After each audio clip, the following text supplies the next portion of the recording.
इस चैप्टर की शुरुआत में हम लोग देखते हैं कि येलिन के मास्टर ड्रैगन एंसेस्टर बोलते हैं, क्या ये ऐसा हो सकता है? हाँ, ये सेटल हो गया। वो ओल्ड फ्री की ऐसे ट्विस्टेड और बेरहम मेथड्स का यूज कर सकता है। ये 9 सेरेनिटीज़ का सक्सेसर है। अपने मास्टर की बात सुनकर येलिन बोलता है, क्या 10 एंसेंट सोरन्स में से थर्ड स्ट्रॉन्गेस्ट 9 सेरेनिटीज सोरन, क्या ये उसका सक्सेसर है? तो येलिन के मास्टर बोलते हैं, हाँ, मैंने इसके डांटियान के युआन की में ये चीज़ नोटिस की है कि ये हज़ारों चीज़ों से बना हुआ है।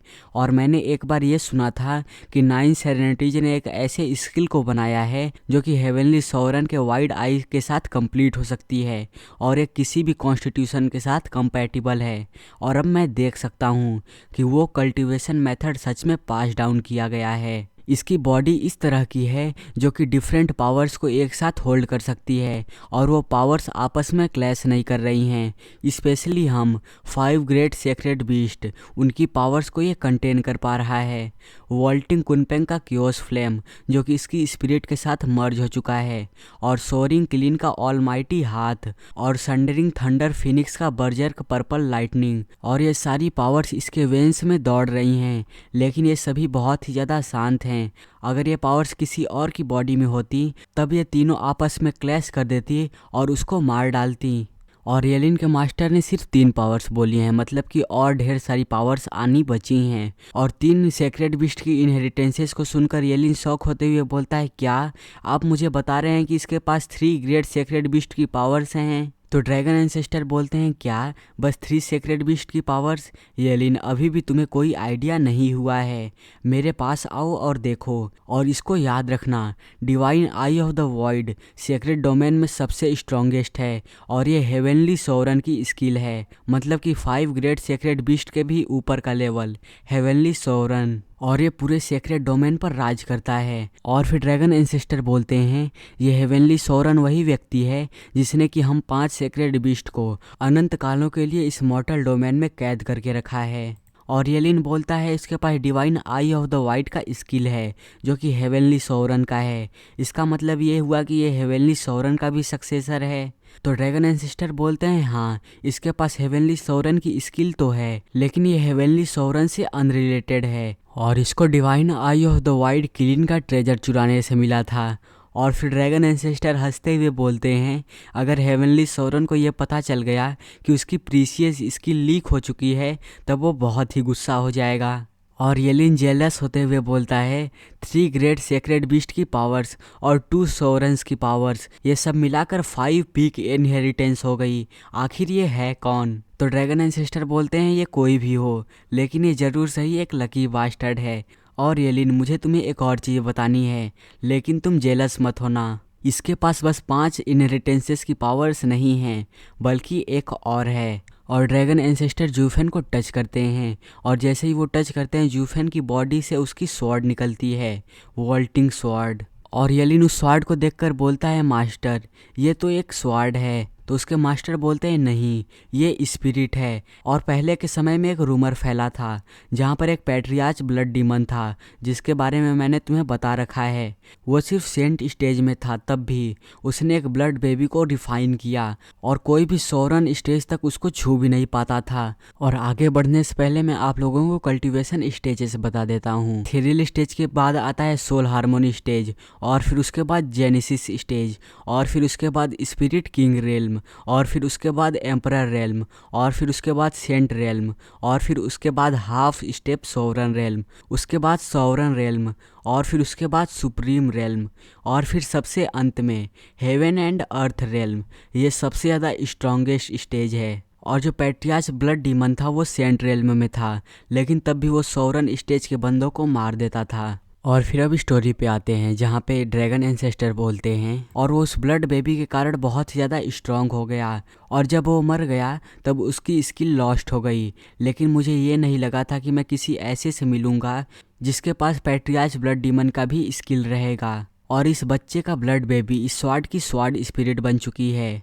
और ये ब्लड बेबी जब सेक्रेड वेपन के साथ मिलेगा तब इसकी पावर अनथिंकेबल रहेगी और ये आसानी से एवरेज सोरेंस को तो वेजिटेबल्स की तरह काट डालेगा। जिस पर कि येलिन बोलता है 6 पीक इनहेरिटेंसेस, अब ये तो हेवेंस का भी फेवरेट हो चुका है और मैं इसके साथ कंपेयर कैसे हो सकता हूँ जबकि मेरे पास बस एक इनहेरिटेंस है। तो ड्रैगन एंसेस्टर खुद की तारीफ करते हुए बोलते हैं मेरी इनहेरिटेंस लेने से भी किसी की ज़िंदगी बदल जाती है और वैसे भी इतनी इनहेरिटेंसेस का यूज ही क्या है जबकि तुम इनकी पीक फॉर्म को अचीव ही नहीं कर पाओगे और जब तुम ऐसा नहीं कर पाओगे तब तुम्हें कोई भी मार सकता है।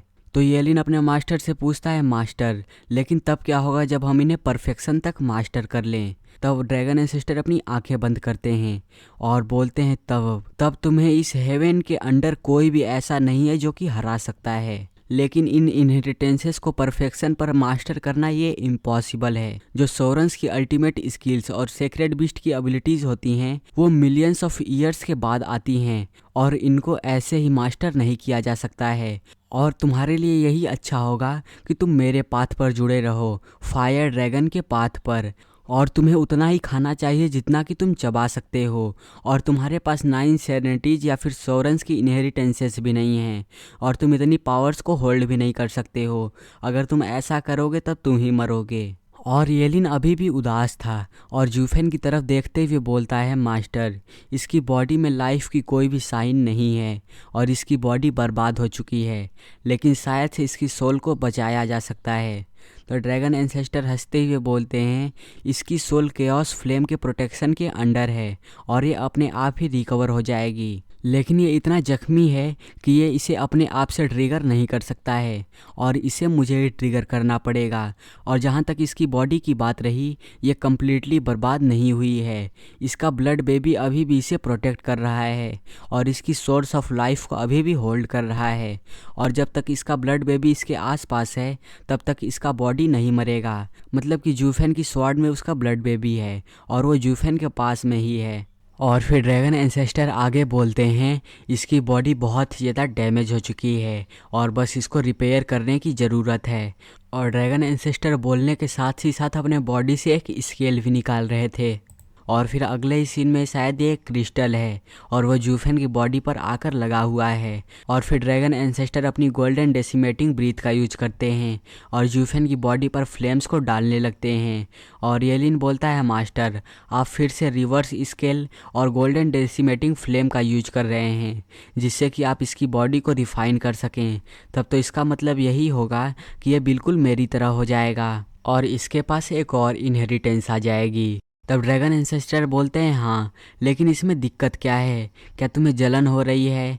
तब येलिन बोलता है मास्टर ये गोल्डन डेसिमेटिंग ड्रैगन फ्लेम ये सिर्फ मेरे पास थी लेकिन अब ये इसके पास भी हो गई है और जो इनहेरिटेंसेस इसके पास हैं वो मेरे पास नहीं हैं।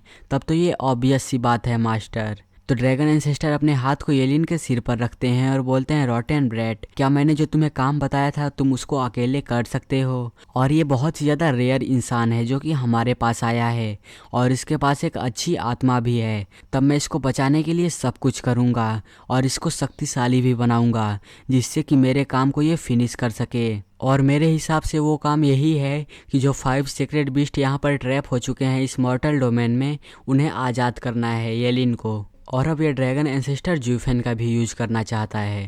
तो येलिन बोलता है क्या अच्छी आत्मा? तो गोल्डन डेसिमेटिंग ड्रैगन बोलते हैं हाँ, एक अच्छी आत्मा।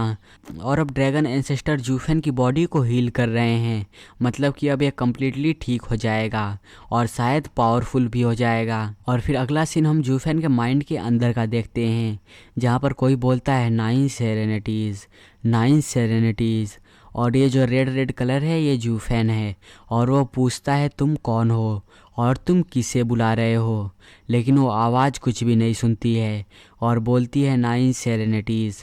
और बस यही एक ही चीज़ रिपीट करती जा रही थी और जूफेन को एक ओल्ड मैन दिखाई देता है और वो उस ओल्ड मैन को देखने के बाद बोलता है तुम कौन हो और वो आगे जाने लगता है, लेकिन वो ओल्ड मैन बोलता है वहीं पर रुक जाओ, अगर तुम इसके आगे जाओगे तब तुम्हें ग्रेट बियॉन्ड मिलेगा और अगर तुम ग्रेट बियॉन्ड के आगे जाओगे तो वापस आने का कोई भी रास्ता नहीं है।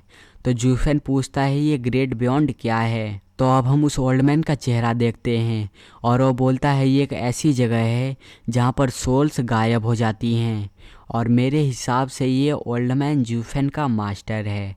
और यहीं से ये चैप्टर एंड हो जाता है। और अगर आप लोगों को अगला एपिसोड जल्दी जल्दी चाहिए तो इस चैनल को सब्सक्राइब करके इस वीडियो को लाइक कर देना, और मुझे कमेंट में ज़रूर बताना कि आज का एपिसोड कैसा लगा। और हाँ, ये भी बताना कि आप लोगों को क्या लगता है कि ये ओल्ड मैन कौन है। और वीडियो को हाइप करना बिल्कुल भी मत भूलना।